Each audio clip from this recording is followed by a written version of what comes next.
Assalamualaikum warahmatullahi wabarakatuh. Apa kabar teman-teman? Nah, sekarang kalian pasti sudah dapat jadwal dan lokasi tes untuk tes tahap 2 P3K. Bagaimana? Lokasi dan jarak rumahnya jauh tidak dari tempat tinggal kalian? Semoga tidak menjadi penghalang ya untuk tetap tes. Dan bagaimana persiapan tesnya? Sudah mantap untuk tes? Semoga sudah ya. Tidak seperti saya yang semakin hari semakin mendekati hari H juga semakin merasa tidak cukup untuk belajar. Kita untuk materi ini akan bahas mengenai penelitian tindakan kelas, remedial dan teori belajar. Kita langsung ya untuk materi itu.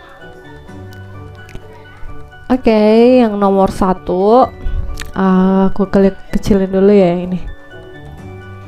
Oke. Penelitian tindakan kelas atau PTK dapat meningkatkan kualitas pendidik dalam pembelajaran. Oleh karena itu, melalui PTK akan meningkatkan hasil belajar peserta didik karena apa nih kira-kira jawabannya? Optionnya ada ya pasti. Karena A, penelitian tindakan kelas dilakukan serempak bersama-sama di seluruh Indonesia. Yang B, penelitian tindakan kelas dilakukan bersama dengan mitra pendidik lain. Yang C, semangat kompetitif di antara para pendidik untuk menghasilkan kinerja yang baik. Atau D, yang proses pendidikan berkaitan erat dengan keluaran pendidikan. Yang digarisbawahi adalah melalui PTK akan meningkatkan hasil belajar peserta didik karena dilakukan serempak bersama-sama di seluruh sekolah? Tidak juga ya teman-teman, jadi PTK tidak harus secara bersamaan yang dilakukan oleh guru di seluruh sekolah, berarti yang A salah. Kemudian yang B, penelitian tindakan kelas dilakukan bersama dengan mitra pendidik lain. Dengan mitra pendidik lain ini maksudnya jika kita ingin melakukan ber-PTK itu biasanya kita butuh bantuan dari guru lain untuk menilai, seperti itu ya, menilai siklus 1 berhasil atau tidak untuk maju ke siklus 2.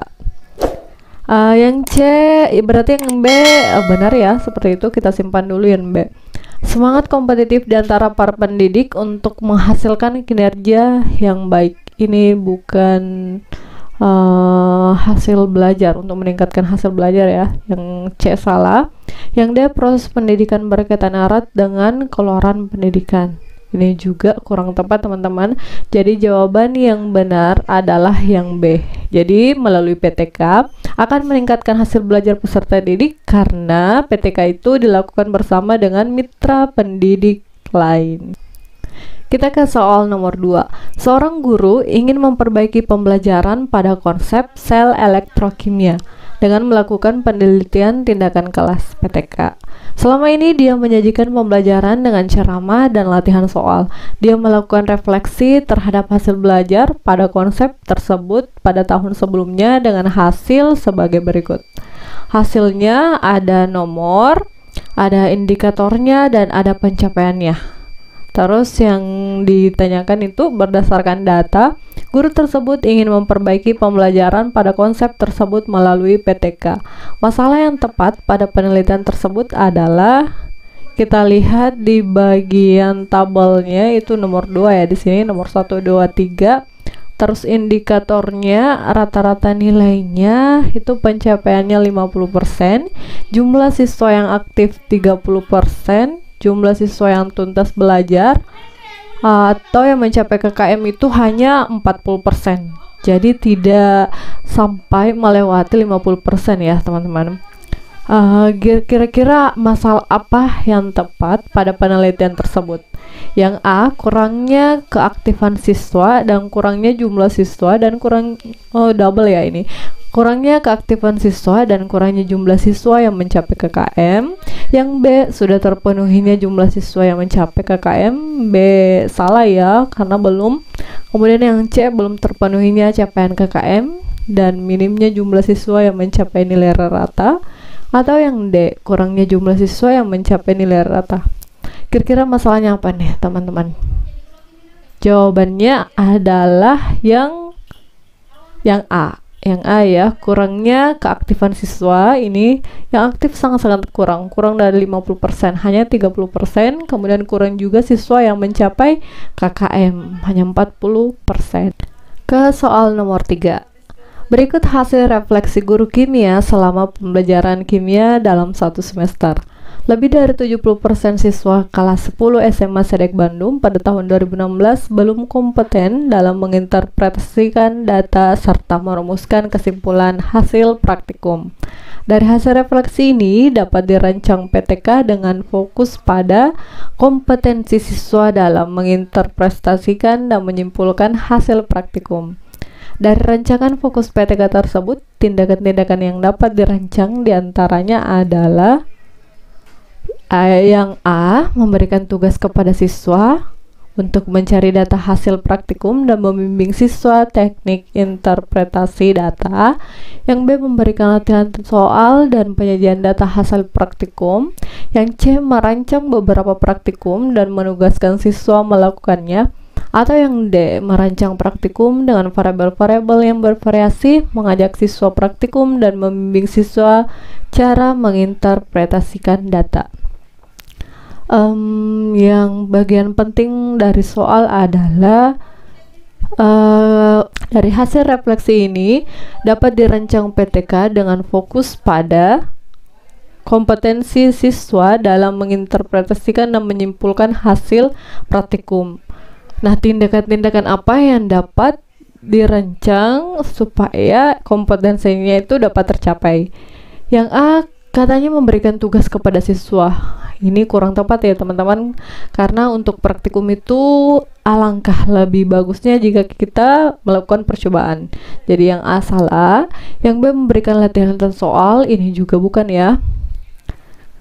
Yang B, yang C, merancang beberapa praktikum dan menugaskan siswa melakukannya. Oke, merancang beberapa praktikum artinya sudah percobaan ya, tapi tidak mencakup menginterpretasikan data. Jadi yang C juga kurang tepat. Jadi jawaban yang benar adalah yang D, merancang praktikum dengan variabel yang bervariasi, kemudian mengajak siswa praktikum dan membimbing siswa cara menginterpretasikan data. Seperti itu teman-teman. Kita ke nomor 4. Dengan memperhatikan pengertian dan prinsip pembelajaran remedial. Ini salah satu effort dari teman kita ya, pembelajaran remedial. Remedial dapat diselenggarakan dengan kegiatan berikut ini, kecuali A, mengkaji ulang pembelajaran yang lalu, B, memberikan tambahan penjelasan atau contoh, yang C, membahas soal-soal tes hasil belajar, yang D, menggunakan strategi pembelajaran yang berbeda dengan sebelumnya. Apa nih jawabannya teman-teman? Remedial dapat diselenggarakan dengan kegiatan berikut ini, kecuali yang apa? Jawabannya adalah yang mana nih? Yang C ya, membahas soal-soal tes hasil belajar.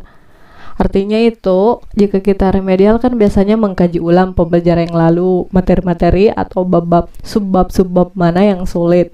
Kemudian yang B, memberikan tambahan penjelasan. Nah, ini juga biasanya kita lakukan dalam program pembelajaran remedial.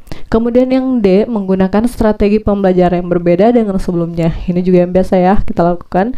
Jadi yang bukan dari program prinsip pembelajaran remedial adalah membahas soal-soal tes hasil belajar.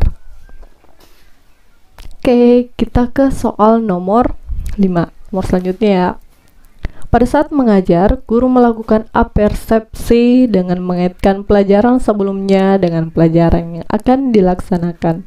Pada kegiatan apersepsi ini, guru mencoba menggali eksplorasi dengan pertanyaan-pertanyaan yang dilemparkan kepada siswa dan menjadi prasyarat untuk mempelajari materi yang akan dipelajari.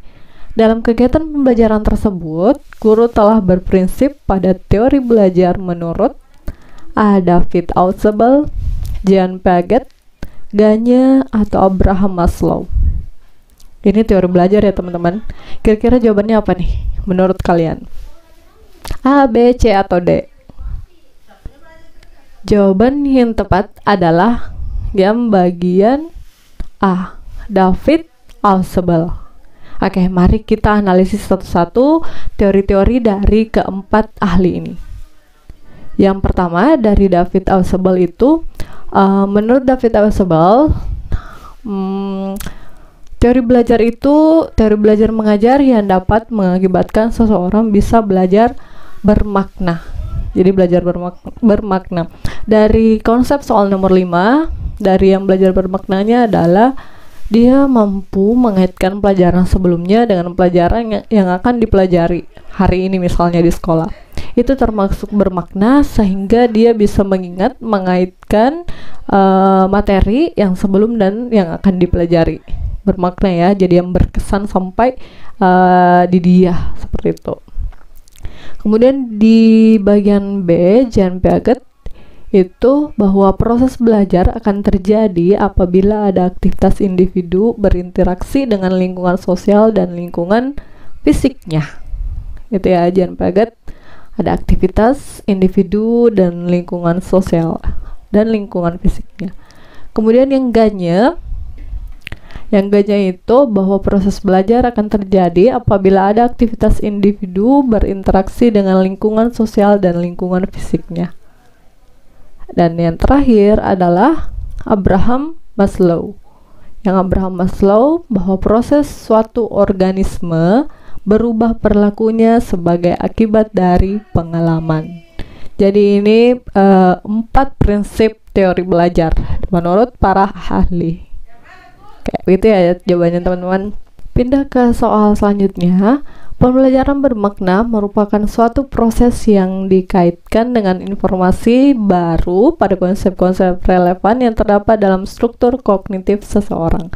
Hal ini disampaikan oleh Jean Piaget, Robert Gagne, Jerome Bruner, atau David Ausubel. Yang digarisbawahi adalah pembelajaran bermakna. Di nomor 5 tadi kita sudah bahas ya. Yang teori belajar bermakna siapa? Jadi jawabannya sudah pasti adalah yang mana nih? Jawabannya adalah David Ausubel. Yang D.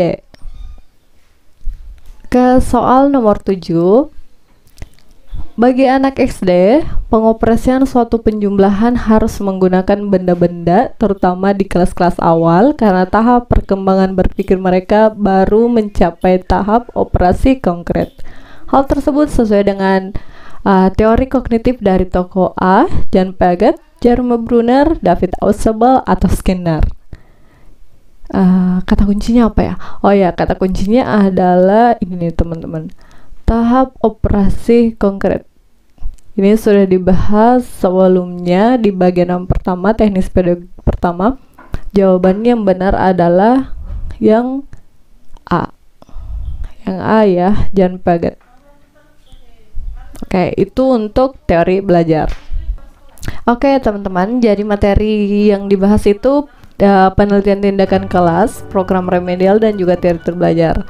Semoga ada yang bisa kalian pelajari ya, ada yang bisa kalian pelajari menjelang kita tes nanti. See you.